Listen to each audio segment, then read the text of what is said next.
Everyone and welcome to Mechanical Classes by Swati. आज इस video में मैं आपके साथ डिस्कस करने वाली हूँ वेपर कंप्रेशन रेफ्रिजरेशन साइकिल के बारे में। तो ये साइकिल जो है ना वो फ्रीज में भी यूज होती है, एयर कंडीशनर में भी यूज होती है, कोल्ड स्टोरेज में भी यूज होती है। तो बेसिकली सपोज हम फ्रीज की एग्जांपल करें तो उधर जब हम लोग फ्रूट्स वेजिटेबल्स को स्टोर करके रखते हैं और उसकी सेल्फ लाइफ एनहांस करते हैं for a longer period of time, या फिर कूलिंग इफेक्ट प्रोड्यूस कर पा रहे हैं हम रेफ्रिजरेटर में, तो वो किसके वजह से? That is only because of the vapour compression refrigeration cycle की वजह से। हम लोग अगर एयर कंडीशनर की बात करें, अगर रूम में हम लोग एयर कंडीशनर यूज कर रहे हैं और हमें गर्मी नहीं लग रही है और एक कूलिंग इफेक्ट प्रोड्यूस हो पा रही है उस रूम में, तो वो किसके वजह से? वेपर कंप्रेशन रेफ्रिजरेशन साइकिल के वजह से। तो आपका जो एसी है ना वो इसी साइकिल पे ही बेस्ड अपॉन है।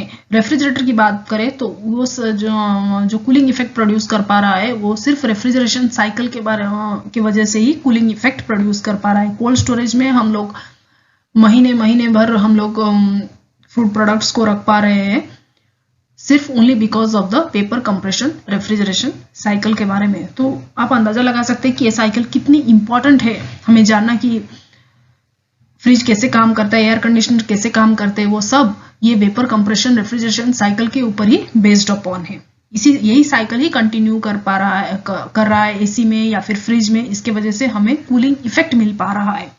ठीक है, तो ये नेक्स्ट क्वेश्चन आ रहा है कि इसको वेपर कंप्रेशन रेफ्रिजरेशन साइकिल ही क्यों बोलते हैं? क्योंकि यहाँ पर देखिए एक मेन इंपॉर्टेंट कंपोनेंट है यहाँ पर कंप्रेसर एक मेन इंपॉर्टेंट कंपोनेंट है वेपर कंप्रेशन रेफ्रिजरेशन साइकिल में। तो उसके वजह से उसका नाम क्या है? Vapour compression refrigeration cycle. ठीक है, तो ये साइकिल के हमारे 4 मेन कंपोनेंट है, that is compressor, condenser, evaporator and expansion valve. ये 4 उसके मेन कंपोनेंट्स है। ठीक है, तो अभी नेक्स्ट हम लोग मैं बात कर रही हूँ और एक इंपॉर्टेंट पॉइंट की, दैट इज रेफ्रिजरेंट। तो ये रेफ्रिजरेंट भी एक बहुत ही इंपॉर्टेंट रोल प्ले करता है हमारे इस साइकिल में। ठीक है, तो ये रेफ्रिजरेंट क्या है? देखिए ये एक हीट कैरिंग मीडियम है। हम लोग उसको ना लिक्विड बोल सकते हैं ना वेपर बोल सकती हूँ मैं। वो क्या करता है, हीट को जब एक्सट्रैक्ट करता है ना तब लिक्विड से वो वेपर में कन्वर्ट हो जाता है। फिर जब हीट को रिलीज कर लेता है तो फिर अगेन वो लिक्विड में कन्वर्ट हो जाता है। तो वेपर से लिक्विड हो रहा है और लिक्विड से वेपर हो रहा है, उसका फेज ट्रांसफॉर्मेशन होता है पूरी साइकिल में। और वो रेफ्रिजरेंट कोई बाहर आपका जो फ्रिज है ना वो बाहर आपको दिखने को नहीं मिलेगा रेफ्रिजरेंट, वो सिर्फ ट्यूब्स में ही फ्लो करता है। ठीक है, वो सिर्फ ट्यूब्स में फ्लो करता है। ये जो वेपर कंप्रेशन रेफ्रिजरेशन साइकिल है ना वो एक क्लोज्ड साइकिल है, उसमें ट्यूब्स लगा रहता है। तो आपका इवापोरेटर में एक कॉइल ऑफ ट्यूब्स है, कंडेंसर भी एक कॉइल ऑफ ट्यूब्स है। तो रेफ्रिजरेंट जो है वो ट्यूब के अंदर ही घूमता रहता है, आपको बाहर देखने को नहीं मिलेगी रेफ्रिजरेंट। ठीक है, कंप्रेसर के अंदर भी जाता है फिर बाहर निकल जाता है। तो वो मतलब एक क्लोज्ड साइकिल है। आपको कभी भी रेफ्रिजरेंट बाहर, आपको फ्रिज जो ऑपरेट कर रहे हैं ना बाहर आपको देखने को नहीं मिलेगी, वो अंदर ही रहता है और फिर ट्यूब्स के अंदर वो सर्कुलेट होता है और फिर आपको कूलिंग इफेक्ट देता है। ठीक है, तो उसके बारे में हम लोग तो बाद में डिस्कस करेंगे, लेकिन अब हमारा वीडियो जो है वो वेपर कंप्रेशन रेफ्रिजरेशन साइकिल के ऊपर है। तो चलिए वीडियो को थोड़ा आगे देखिए। ये जो है ना ये आपका वेपर कंप्रेशन रेफ्रिजरेशन साइकिल है। ठीक है, तो उसमें मैंने अभी बताया आपको कि मेन कंपोनेंट्स क्या है आपका, कंप्रेसर, इवापोरेटर, कंडेंसर और एक्सपांशन वाल्व। ये 4 उसके मेन कंपोनेंट्स है। तो क्या होता है, पहला पॉइंट की बात करते हैं। देखिए low pressure and low temperature refrigerant from the expansion valve enters into the evaporator. तो एक्सपांशन वाल्व से क्या होता है हमारा लो प्रेशर और low temperature refrigerant. Low pressure, ठीक है, लो प्रेशर और लो टेम्परेचर रेफ्रिजरेंट क्या होता है, एंटर कर रहा है हमारा एक्सपांशन वाल्व से इवापोरेटर। ठीक है, तो वो क्या कर रहा है, एंटर तो कर रहा है लेकिन हीट वो एक्सट्रैक्ट कर रहा है इवापोरेटर में। इवापोरेटर में क्या कर रहा है रेफ्रिजरेंट, हीट को एक्सट्रैक्ट कर रहा है। कहाँ हीट को एक्सट्रैक्ट कर रहा है, कहाँ से हीट को एक्सट्रैक्ट कर रहा है? जो भी आप फ्रूट्स वेजिटेबल्स स्टोर कर रहे हो ना फ्रिज में, तो वहां से हीट को वो एक्सट्रैक्ट करता है। अगर हम एयर कंडीशनर की बात करें तो वो कहाँ से हीट को एक्सट्रैक्ट करेगा, from the occupants, from the light it will extract it. Okay, तो ये रेफ्रिजरेंट जो है ना, ये जो फ्लो कर रहा है ये ट्यूब्स में, वो क्या कर रहा है, हीट को एक्सट्रैक्ट कर रहा है from the space. Okay, from the space it will extract the heat. जो भी आपने सपोज फ्रीज की बात करें तो फ्रूट्स वेजिटेबल से वो हीट को एक्सट्रैक्ट कर रहा है। तो जब वो हीट को एक्सट्रैक्ट करेगा तब उसका फेस क्या होगा, उसका फेस ट्रांसफॉर्मेशन हो जाएगा। देखिए उसका फेस का ट्रांसफॉर्मेशन हो जाएगा, that is it will get converted to vapour state. वो जो लिक्विड में था, यहाँ पर लिक्विड में था, धीरे धीरे क्या होगा, वो वेपर में कन्वर्ट हो जाएगा। तो जब इवापोरेटर से बाहर निकलेगा ना तो वो वेपर में कन्वर्ट होके निकलेगा, क्योंकि उसने हीट को खींच लिया है फ्रॉम द स्पेस। ओके, तो वो क्या करेगा, हीट को खींच लिया है तो वो वेपर फेज में होके इवापोरेटर से बाहर निकलेगा। ठीक है, लेकिन ये इवापोरेटर जो है ना, ये एक हीट एक्सचेंजर है। इवापोरेटर जो है वो एक हीट एक्सचेंजर है, तो प्रेशर कांस्टेंट रहेगा और टेम्परेचर कांस्टेंट रहेगा।